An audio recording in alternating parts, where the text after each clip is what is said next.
Welcome back to the Lights Out podcast, bedtime stories for boys and girls for when the lights go out. Good evening, boys and girls. Are you ready for bed? Are you all snuggled up and ready for another Lights Out bedtime story? Well, you're in for the third treat tonight. That's right, part 3 of George's Marvellous Medicine by Roald Dahl. George begins to make the medicine.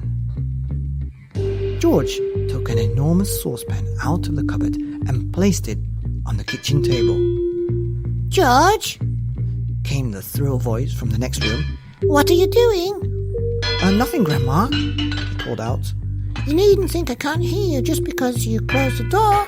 You're rattling the saucepans. I'm just tidying the kitchen, Grandma. Then there was silence. George had absolutely no doubts whatsoever about how he was going to make his famous medicine. He wasn't going to fool about, wondering whether to put in a little bit of this or a little bit of that. Quite simply, he was going to put in everything he could find. There would be no messing about, no hesitating, no wondering whether a particular thing would knock the old girl sideways or not. The rule would be this: whatever he saw, if it was runny or powdery or gooey, in it went. Nobody had ever made a medicine like that before. If it didn't actually cure Grandma, then it would, anyways, cause some exciting results. It would be worth watching. George decided to work his way around the various rooms, one at a time, and see what they had to offer. He would go first to the bathroom. There are always lots of funny things in the bathroom. So upstairs he went, carrying the enormous two-handled saucepan before him. In the bathroom, he gazed longingly at the famous and dreaded medicine cupboard. But he didn't go near it. It was the only thing in this entire house he was forbidden to touch. He had made a solemn promise to his parents about this, and he wasn't going to break them. There were things in there, they had told him, that could actually kill a person. And although he was out to give Grandma a pretty fiery mouthful, he didn't really want a dead body on his hands. George put the saucepan on the floor and went to work. Number 1 was a bottle labelled Golden Gloss Hair Shampoo. He emptied it into the pan. That ought to wash her tummy nice and clean, he said. He took a full tube of toothpaste and squeezed out the whole lot into a long worm. Maybe that will brighten up those horrid brown teeth of hers, he said. There was an aerosol can of super foam shaving soap belonging to his father. George loved playing with aerosols. He pressed the button and kept his finger on it until there was nothing left. A wonderful mountain of white foam built up in the giant saucepan. With his fingers, he scooped out the contents of the jar of vitamin-enriched face cream.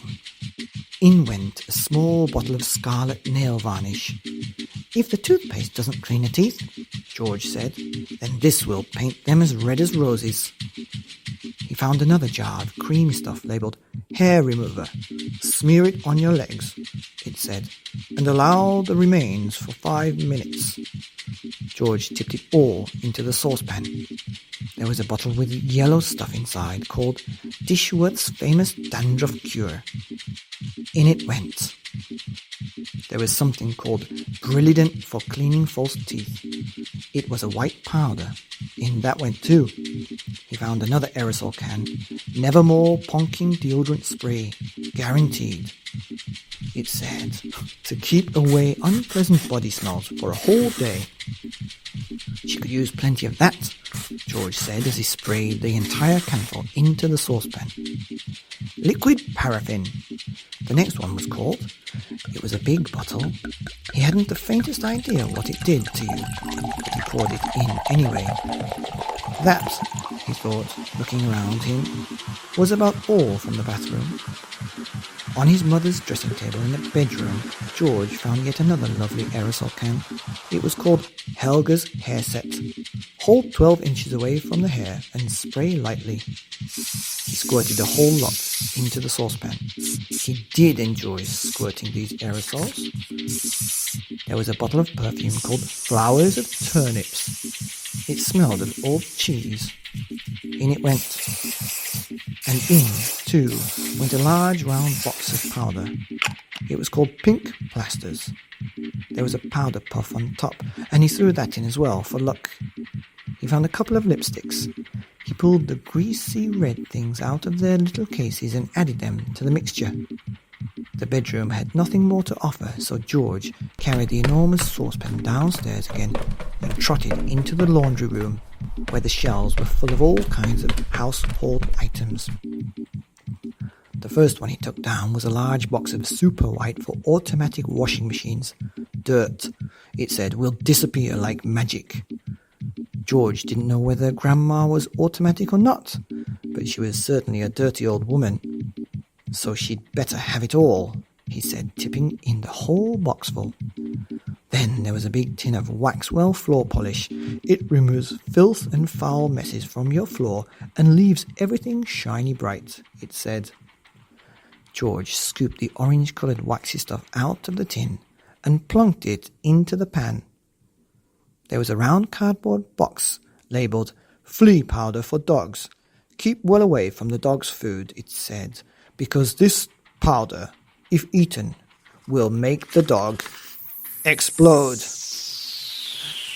Good, said George, pouring it all into the saucepan. He found a box of canary seeds on the shelf. Perhaps it'll make the old bird sing, he said, and in it went. Next, George explored the box with the shoe-cleaning materials, brushes and tins and dusters. Well now, he thought, Grandma's medicine is brown, so my medicine must also be brown, or she'll smell a rat. The way to colour it, he decided, would be with brown shoe polish. The large tin he chose was labelled dark tan. Splendid. He scooped it all out with an old spoon and plopped it into the pan. He would stir it up later. On his way back to the kitchen, George saw a bottle of gin standing on the sideboard. Grandma was very fond of gin. She was allowed to have a small nip of it every evening. Now he would give her a treat. He would pour in the whole bottle. He did. Back in the kitchen, George put the huge saucepan on the table and went over to the cupboard. The shelves were bulging with bottles and jars of every sort. He chose the following and emptied them one by one into the saucepan. A tin of curry powder, a tin of mustard powder, a bottle of extra hot chili sauce, a tin of black peppercorns, a bottle of horseradish sauce.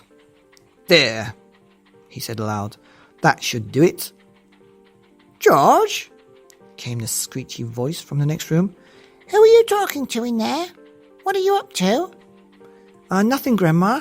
Absolutely nothing, he called back. Is it time for my medicine yet? No, Grandma, not for about half an hour. Well, just see you don't forget it. I won't, Grandma, George answered. I promise I won't. And that's the end of part 3 of George's Marvellous Medicine, where George begins to make the medicine for his grandma. Please don't try anything like this at home, and I'll see you next time on the Lights Out podcast, bedtime stories for boys and girls, for when the lights go out.